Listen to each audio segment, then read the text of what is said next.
I am the Tofu Golem. Please enjoy the video.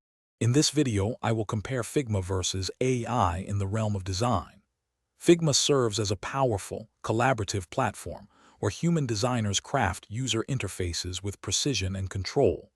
On the other hand, artificial intelligence tools leverage algorithms to automate repetitive tasks, generate design variations, and even create entirely new assets.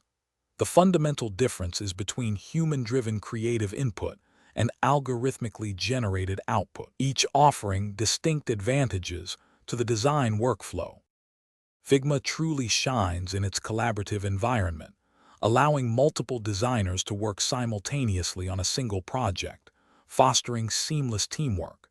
It provides unparalleled pixel-perfect control over every design element, ensuring your vision is executed with absolute precision.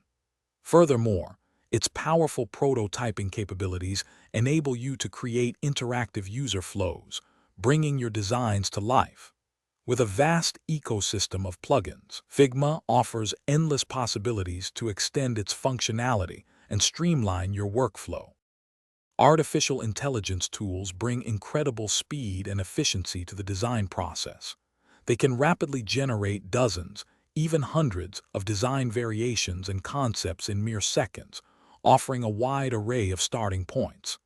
AI excels at automating tedious and repetitive tasks, such as removing image backgrounds or upscaling low-resolution assets, saving designers valuable time. Moreover, these tools can analyze vast amounts of user data to suggest optimized design elements, enhancing user experience and overall effectiveness. The most powerful approach to modern design often involves a harmonious integration of both Figma and AI. Designers can leverage AI for rapid ideation, generating initial concepts, mood boards, or even basic layouts, and then bring these ideas into Figma for meticulous refinement and collaborative development. AI handles the repetitive and data-intensive tasks, freeing up human designers to focus on higher-level creative problem-solving and strategic thinking. This symbiotic relationship promises a future where design workflows are more efficient, innovative, and ultimately, more impactful. Thanks for watching. Consider subscribing if we helped you today.